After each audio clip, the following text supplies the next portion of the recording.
So we're just going to give it a couple of minutes just to let people come in, because it can be a little bit slow once you open the doors into the Zoom meeting.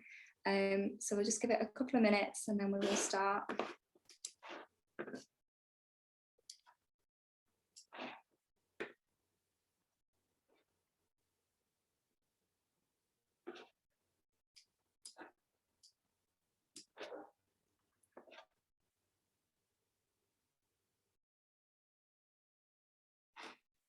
Okay, so I think that's started to slow down a little bit now. So I just want to say a huge thank you to everybody for joining us in this webinar this evening, midweek and at 7:30 in your evening. So thank you for giving up the time to come and join us. So our webinar this evening is about how to create a greener veterinary practice, and with how our other discussions have gone, we want to keep this nice and informal, and we encourage participation from everybody attending as well. So if you do have any questions, then we ask you to put them in the Q&A box, but of course you can use the chat as well, but the Q&A box is a little bit easier to manage, and hopefully we can get your question answered as well. So this is the Environmental Focus Week on our Sustainability Themed Veterinary Nurse Awareness Month 2021. We're going for all four pillars of sustainability.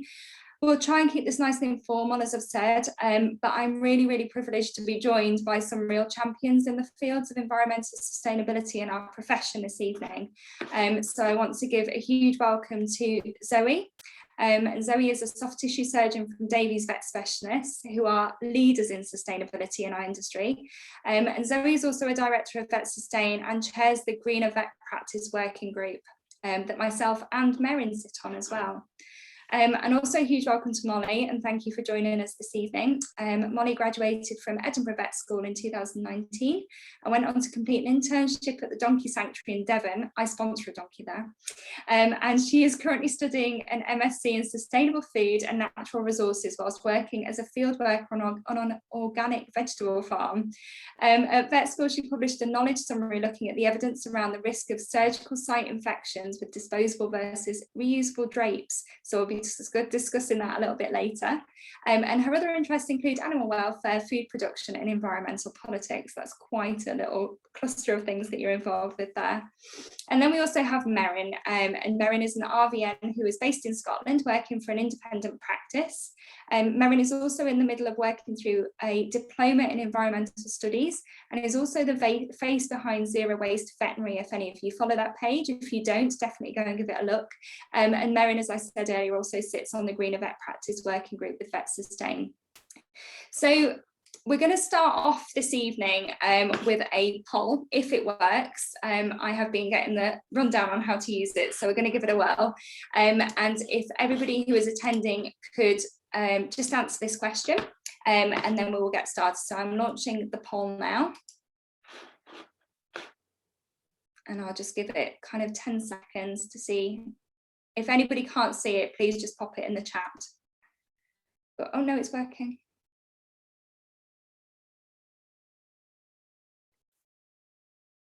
We'll get to 28. Excellent. So the question was, do you have the facility to recycle at your practice? Nobody said no. That's a really good start. We've got 76% who said a few things, but not for all recyclable materials.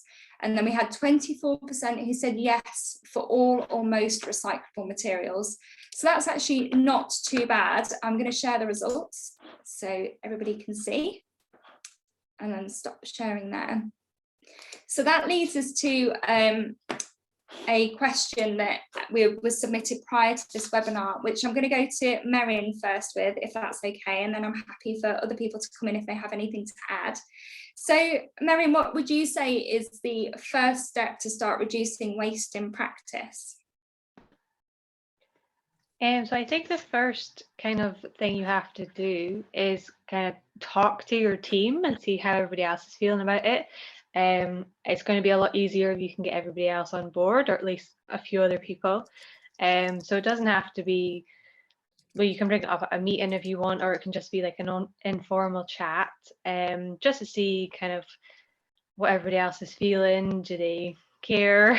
The other thing is just to double check that everybody's kind of educated, because you might find that some people, you think that they don't care, but it's just because they don't have the knowledge basis to kind of get started, or it's maybe not something they do at home or something that they think about. So yeah, I think probably the best place to start is just having a chat with everybody else and see if you can get anybody else on board.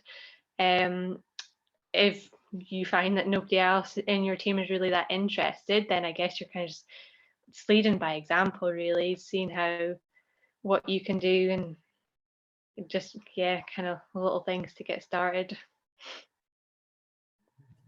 I think that's really important, isn't it? Getting the whole team on board. And I found in discussions with people as well that it's often because they're kind of overwhelmed and don't really know where to start. And you have that little feeling of, if I do this little bit, is it really going to make a difference? And sometimes just opening up that conversation can definitely get that discussion going. And actually the little things do matter, and it all adds up, getting everybody on board. Does anybody else on the panel have anything that I'd like to add to that? I was going to say, it's just sometimes quite good to ask people about what is stopping them from adopting certain practices, because I think then you realise so much more about what is preventing people from changing the way they do things, or yeah, and once you know why, then you can, and like Merryn said, you can provide them with the correct information and give them the correct knowledge in order to hopefully get them on board. I think that's right, Molly. And I heard an interesting discussion recently just about the position of recycling bins, and that if they were around the corner, they didn't necessarily get used, but just actually finding a bin that was slimline enough to fit in the right spot in the prep room that was accessible, then massively increased the rate of recycling. So it's sort of recognising the challenges of clinical practice and the constraints we have with time, and maybe with having to restrain a patient whilst we're doing something and not being able to nip off really easily. So just trying to making it straightforward. Yeah, absolutely. Because it's trying to break those habits, isn't it? Like, it's so easy just to chuck everything in the same bin, and if that bin is next to the other bin, then it's not breaking too much of a habit, it's just a slightly different direction than the other one. It's a really good point about position of recycling bins. I've never really thought about it, but maybe we should make like the general waste bin the hardest one to get to to try and stop. Yeah, I definitely, there was someone, I can't remember who it was saying that had been their strategy, that they put that around in their little lab, and that was actually hard to reach, and you know, and then the recycling bin was used much more. But of course, we have to make sure that we're sort of not then failing to segregate our waste properly, because if we're contaminating the recycling, that's no good. And particularly if that went further on to you know, actually not properly segregating our waste, that's sort of infectious waste and versus offensive waste, etc. But provided people are using the bins properly, making it, you know, the closest one, the recycling one, is probably a good plan. Yeah, there's definitely a few challenges. I know that in practice I really struggle to find recycling for plastic waste. So the cardboard's all taken, but because we're in a store, in a retail park, they didn't actually have separate plastic recycling. And before the pandemic, our wholesaler used to take plastic back and recycle, and then they stopped doing it when the pandemic hit. So that became another sort of barrier as to all of that as well, that we've had to try and overcome and find different ways of doing it. So there are definitely a few barriers out there. Do you have anything that you found that makes it easier with recycling, with who you speak to? Any companies that you would use or recommend speaking to as well, or any experiences in practice with managing to get rid of your plastic waste, which is definitely a huge bulk of the stuff that we have? Because I saw there was something in Australia about the syringe disposal, wasn't there? The recycling of syringes, which I've not seen in this country. Has anybody seen any of those? So I know that there are certainly certain companies who are better. Ellie West, who's the Linnaeus sustainability lead, has got a relationship with a company. I can't off the top of my head think what their name is, but it's definitely good to have a conversation with your waste provider and discuss what your needs are and what you hope to achieve. I'm sorry, I've got a little personal background playing with a piggy bank. And then considering what products you purchase in terms of, considering what products you purchase in terms of whether or not they are going to be recyclable. So for example, considering what IV strip bags you use, because if you've got the PVC ones, they're not very recyclable, but if you have the LDPE, the low density polyethylene, then they can be recycled provided they're not contaminated with pharmaceuticals. So it's about deciding what you have and then knowing whether it can be used in a circular economy fashion. So you need to kind of do an audit, don't you, really, of what you have and how you can dispose of it and how much you dispose of it as well. I suppose when you get past that stage of looking at your barriers, then you assess what you've got and what you, because there are definitely products now as well that make it very clear that they're recyclable, but you've just got to check where they can be recycled as well. So I've got another poll question, which we've touched on slightly now, which is, do you segregate offensive waste from infectious waste? So I'm just going to launch that poll now. Just give it 10 seconds or so.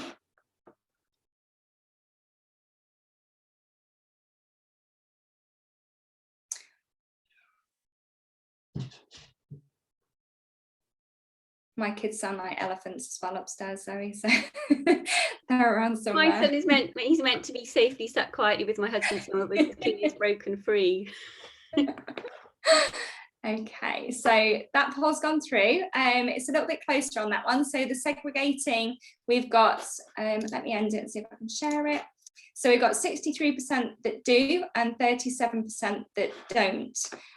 So I think first maybe we should have a chat about maybe the difference between offensive and infectious, because it could be a lack of understanding between the two that's potentially a barrier, and then the lack of the right disposal bags to do it as well, depending on what the practice has in stock, but also which company they use. So does anybody have anything that they want to talk about with regards to disposal of infectious versus offensive waste?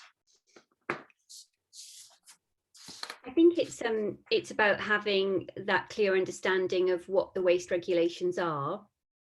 I have worked in practice before that just has a yellow clinical waste bag, and it's been sort of seen as being kind of adhering to the highest standards, so treating the waste as thoroughly as possible, therefore to avoid the situation where the waste is being undertreated.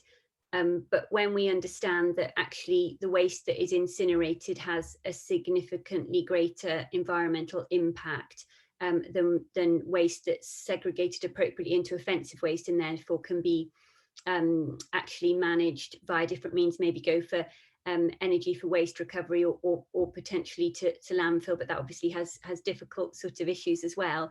It's about getting that balance right, and we do have a legal obligation to ensure that we're optimally segregating our waste. So it's about recognizing that, you know, there is that difference between offensive waste, which is you know, blood contaminated, feces contaminated material from a patient that isn't infectious, versus actual infectious material and actual anatomic parts that then need to be dealt with differently, as do cytotoxics and pharmaceutical waste. So it is really valuable to have that segregation, and that then can significantly reduce your environmental impact and also save on costs as well, because the waste that goes for incineration does cost significantly more than the other waste streams too. It was something that that I hadn't always been aware of, and I don't know in the poll that we've done for those people who are in a situation where they're not segregating it, whether like me in the past it was a lack of awareness or just the lack of availability in the setup that they're in. So it is really valuable to do a waste audit and understand what you're doing with the different streams of waste and what you potentially could be doing differently. I had my eyes opened, and you know, it's really valuable to look at.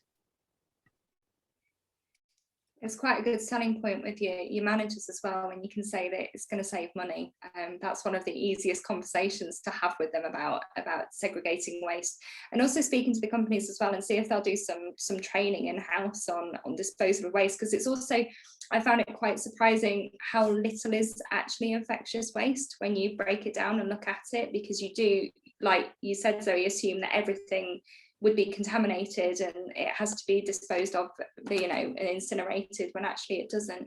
Do you have anything that you've done on that, Merryn, with regards to your zero waste?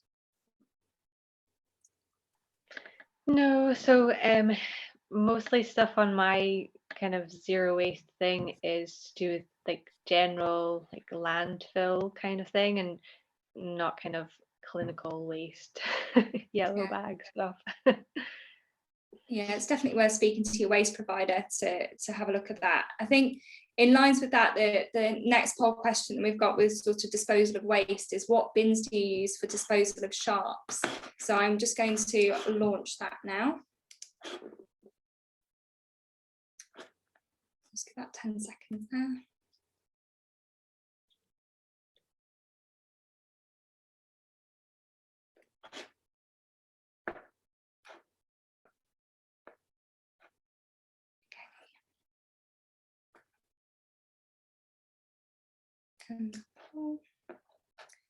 Right, share the results. So 93% have said the single-use incinerated with the sharps once full, and then 7% reusable and return to the practice for repeated use.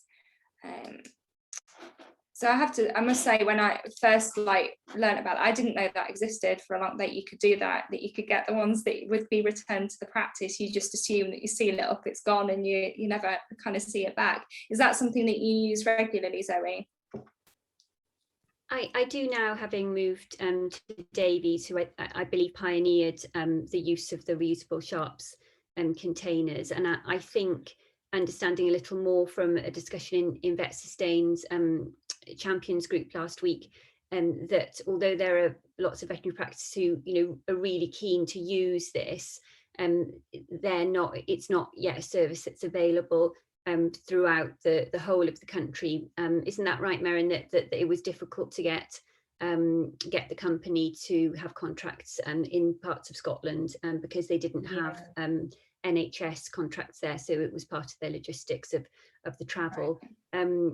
But yes, certainly I do use that now at Davies, and it's great because it's that that big piece of plastic which is no longer being incinerated but is being returned, washed, and it also not only has environmental savings but cost savings, which is always a good selling point, as you said, Jo, but it also has good health and safety performance as well, because it's a bit more of a robust system with a kind of a tilt kind of tray for when you put something in, so you can't find yourself trying to push in those last few sharps to try and make the most of the container. There's no way of doing that, so it avoids needle stick injuries as well.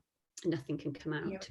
Yeah, definitely all tried to shove them in a bit further, or had to go in there to fish something out that you've put in the wrong bin as well. Our waste disposal company have recently just launched really big what is it, medicine waste, pharmaceutical waste bins that are all recyclable as well, instead of the big plastic bins. So but I haven't used it yet. I'm yet to see what it's like when it comes, which we've got to wait for our one to be filled, but they were only just launched this month. So I guess it's worth speaking to your waste provider to see what options they do offer you with regards to reusable waste disposal, because they're all going to be slightly different, and different parts of the country may be slightly different as well. So it's just opening up those conversations, isn't it, with regards to those. So that's a fair amount covered on sort of waste disposal, from recycling to our contaminated waste in the practice. I think a nice little point to ask there about the waste. Do you ever think that there will be a zero waste practice, Merryn? I know it's a dream. It is a dream. I would love to say yes, and I think maybe like landfill waste, like obviously with the rest of the profession there's always going to be clinical waste or like gases or emissions and things, but yeah, maybe landfill waste, if we could get everybody in your practice on board and all your suppliers. Yeah, we just need to kind of switch to recyclable materials, so we need to get people to stop sending us things in cheap plastic that we can't do anything with. Ridiculous packaging. There's some practices as well that have started composting, haven't they? I've seen compost bins in different practices as well to try and really reduce that sort of landfill general waste as well. So there are quite a few things, but it is just getting those discussions going. And I know you've got loads of tips on your Facebook page as well, Merryn, for general waste disposal and how to avoid it in practice. So, you know, we're going to have a look on there as well. So we're going to move on to a slightly different bit now. And this bit I find really fascinating, and it is about surgical textiles in practice. So you're looking at our drapes and surgical gowns, etc. And because Molly did such a fantastic project on this, I would like to hand over to Molly just to give an overview of maybe some findings that came out of that research and that project, if that's okay, Molly. Yeah, so I basically looked at the research into the risk of surgical site infections with disposable and reusable drapes. And basically the only studies I could really find were human studies, because there's not very much research done in animals. And obviously that is quite a big limitation because of, you know, obviously the hair on the animals and the way that microbes interact in surgical conditions compared to in human surgeries. So the results I found was that it is quite inconclusive. There isn't really much of a trend either way saying that one significantly decreases the risk of infection compared to the other. And I think a lot of that is because surgical site infections are very multifactorial. So some studies looked at strike through with certain fabrics and some looked at microbial counts, but whether that actually then leads on to an increased risk of infection is difficult to actually quantify. So the kind of take-home message really was that we probably should, in looking at the ecological impact of the disposable drapes, so obviously they've got to be thrown away afterwards, and the actual materials that go into making them are very fossil fuel dependent because they're all polymers, and compared to obviously the reusable ones, which can be used over 50 times. The main issue with the reusable ones is the amount of water and energy that goes into washing them and then re-sterilising them for use again. But that can really be mitigated by having a good washing machine, which I think a lot of practices could probably do with updating washing machines to more efficient cycles. And actually now, like, some of the washing machines are pretty incredible in terms of how much energy and water they can use. So I think that would probably be one of the take-home messages would be to, if you want to start using more reusable stuff, is to look at the way that you're washing and then sterilising them. Another is that it really is quite sort of dependent on the risk of the impact to the patient. So obviously, if it was going to be like an orthopaedic procedure, then it would be silly to start trying to push members of your staff to change the type of textile that they're going to use. But for clean elective procedures, we probably have more scope to think a little bit more carefully about what different types of fabrics that we're using. So it's kind of one of those things that I think it's going to be quite situation dependent. The issue is with the nice disposable stuff that comes in a nice packet is that it gives a sort of perceived perception of sanitation and a perceived perception of it being like the most modern science. So everyone loves opening their nice clean packets, but actually if you look at the entire way that we're scrubbing up for surgery and, you know, how the vets are washing their hands and putting their gloves on, all that kind of stuff, you can start to see that there are problems that can probably be looked at that are actually external from the type of drape that you're using. And so you get some vets who, you know, scrub up terribly, put their gloves on in a non-sterile technique, but then want everything to be disposable. And I think it's kind of taking the whole picture into account rather than just focusing on one part of the surgery, and then kind of changing the way that your vets and nurses do things, kind of depending on that. With the reusable drapes, they found that even when they are eventually incinerated, the actual emissions that come from them are 2% of what comes from a disposable one when they go through medical waste incinerators. So even in the whole entire life cycle, you still get considerably less environmental impact.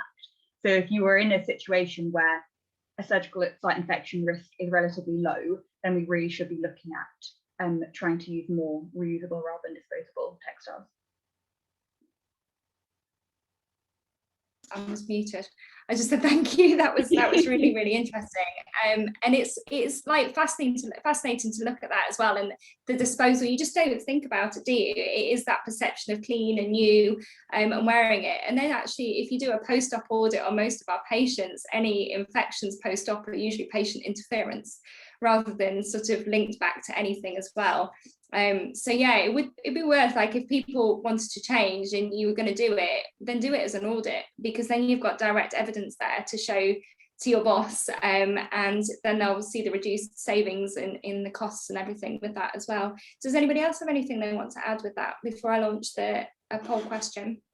I just have a couple of comments. Thank you, Molly. That was really interesting. So valuable to hear all the research you did.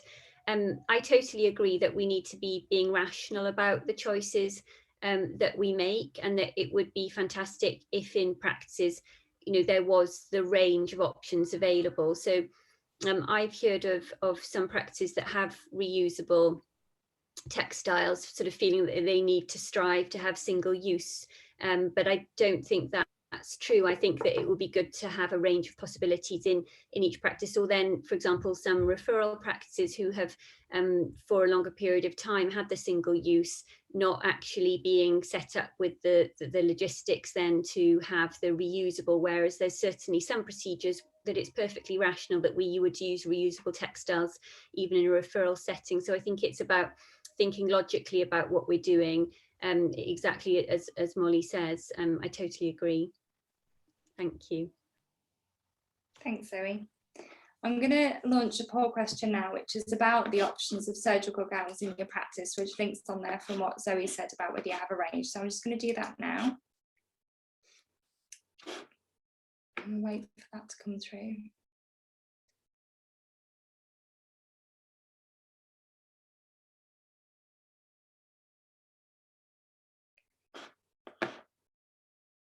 We definitely have both in practice, but it is always a kind of sighing moment when you have to go and fold the gowns up again and try and remember what you're doing.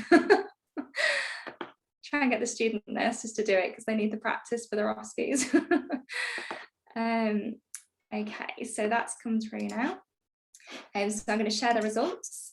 So we've got 44% with single-use disposable, 19% with just reusable, and then 38% with the option of both.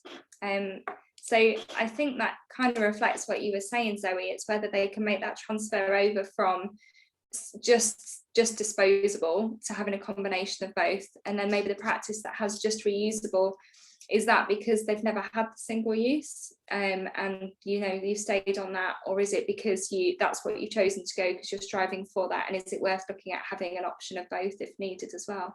Yeah, does anybody else have anything that would be really valuable as well is that the practices that are just using reusable textiles, if they could just do an audit of surgical site infection, because we don't have, as Molly said, in the veterinary literature, we don't have a lot of information as to what the risk of surgical site infection is. And so that would be a practice who weren't making any changes, but if they regularly audited all of their surgeries and could just provide a statement of what the rate of surgical site infection was, that would be so valuable. I would very much suspect that they have a low rate of surgical site infection, because otherwise they wouldn't be continuing with their practices as they are, and that would be really valuable from the perspective of discussing environmental sustainability, to have that actually data available, and that could reassure people who are going to make the change backwards to reusable that it was justified to do so. So if anyone who's listening has the potential to do that, it would be amazing. Yeah, it'd be really good to get that research kind of sent in, just to have a look, because there just isn't anything, is there? We had this discussion before we did a chat at SPIVs, didn't we, and about the research just wasn't there, and it was kind of who was doing what and how we were doing it. So it'd be really nice to have that behind it. And I think there's things like that that can be uploaded and saved in the RCVSQI, the knowledge. They've got places for audits as well, so it might be worth popping on there and speaking to them and seeing if we can maybe do something to gather information for that. That's a bigger project for another time that we can look at. So there's someone who's just put in the chat that we've historically always had reusable for all surgical procedures and have never felt the need to change and have never had any problems. So an audit would back that up, and it'd give evidence into that going forward as well. So maybe it is worth doing that, because that's then potentially positively proving something there that could be shared with other veterinary practices as well. So thank you for that. Right, we are. So we're looking now at our final poll question, which is about environmental sustainability kind of as a whole. So there's different options there. So I'm going to launch this poll first. If everybody could give that an answer, and then we'll have a chat about that afterwards as well. So that is shared now, so it should be available to everybody.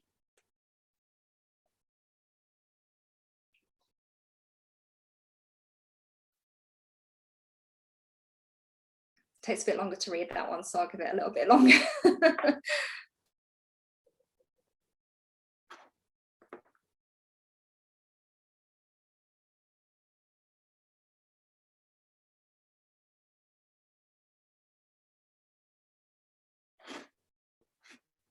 few more seconds and then I will end it.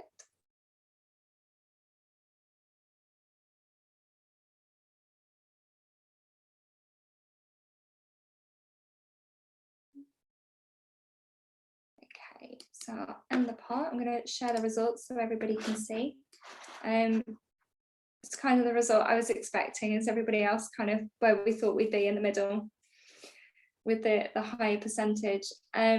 So I think from this, I'm going to leave the poll results up there, so everybody can kind of have a look at the different options as well. I think this is a nice time for people to share their kind of easy wins in practice, because we've all got that one thing that maybe started us off, and it's what we feel is something that is nicely achievable in practice, and then maybe gives the motivation to carry on as well.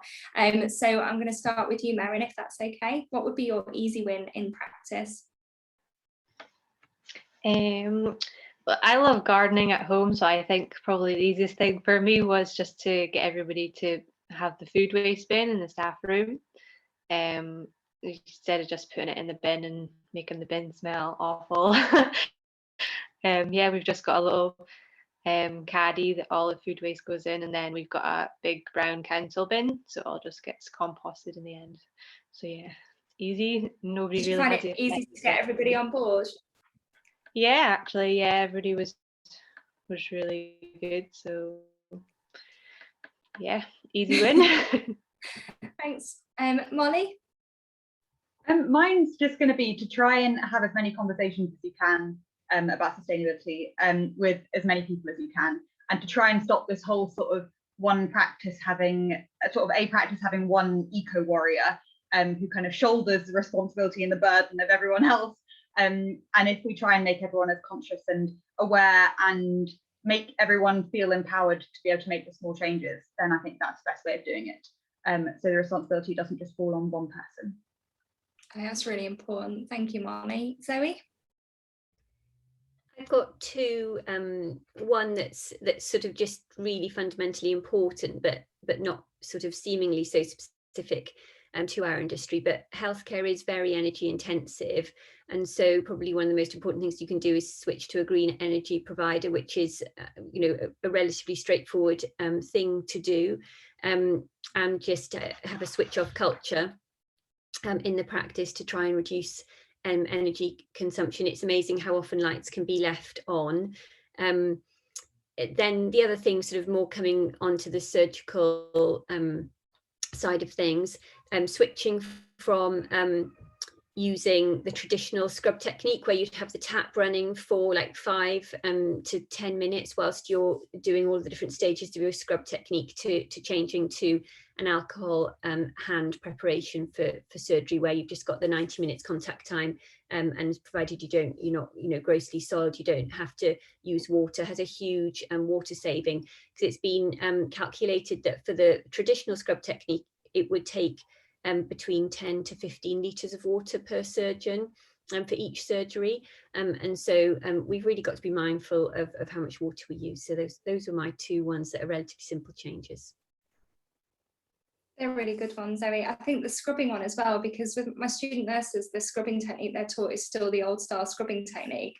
Yeah. And my nurses have never really done anything other than the pre-wash first, and then we've got sterilium, and it's a kind of changing that mindset in the education system, which is a little bit behind with the things like that as well.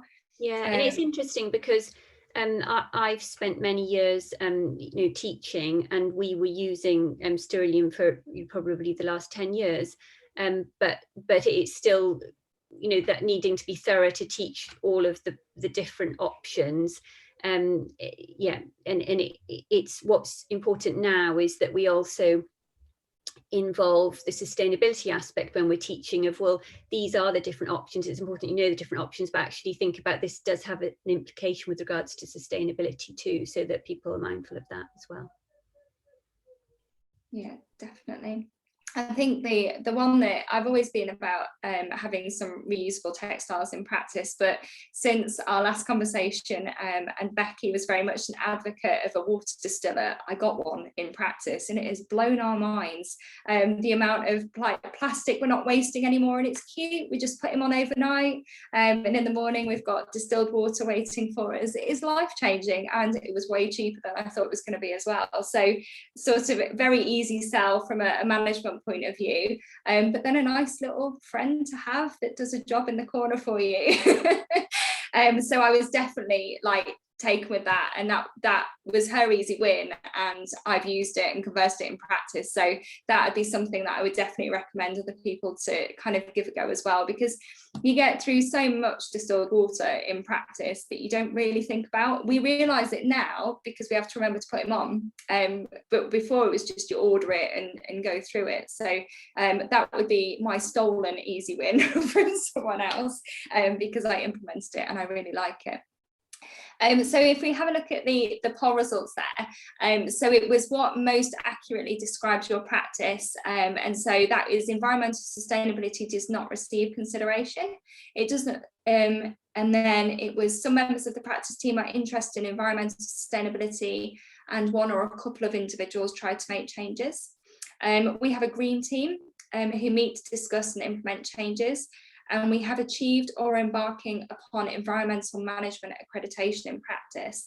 So does anybody have anything they want to add on to any of those things, the results of that poll that we've just done? It's great to see that, although it falls right in the middle, there's a huge interest and passion, and that's great potential for people to make change, isn't it? So I think that's fantastic. Yeah, it's really nice and positive to see that there are people making that effort in practice to make the changes. And I think that goes back to Molly's point again as well, which was about making sure that it isn't just one or two people. You've got to try and get everybody on board and drive that sort of culture change. And I did say in the last one that we did as well, is if you are banging your head against a wall and that practice is not changing or not supporting you in those efforts, then maybe that practice culture isn't right for you, because you're just going to get demoralized with the whole process and not be able to drive your changes forward. And we do have to accept that sometimes there are just people that we're not going to be able to change, but if we educate the majority and share sort of that passion and enthusiasm, hopefully that change will come through. I've seen quite a few practices now sort of embarking on the environmental accreditation, which is really nice. And I think the first stage of the environmental accreditation is just getting an environmental policy in place, which is quite a big step that you never really even think about in practice. Has your practice done any accreditation, Merryn? I'm just going to turn my video off because my internet's going again. No, I haven't really looked into it, to be honest. Yeah. I think it's maybe too much at the moment. Too much to push on. It's an odd time, isn't it, at the moment?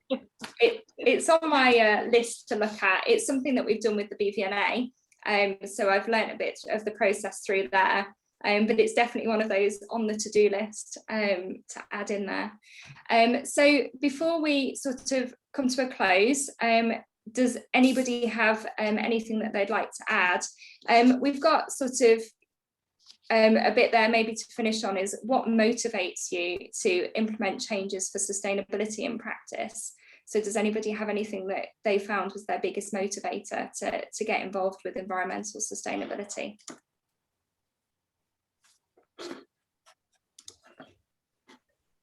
Is that for us to answer? Yeah, Jo, it's not come up as a poll question. It'd be nice if those watching as well, if you want to share anything that's motivated you in the chat box, and we can have a look at that as well. That would be great.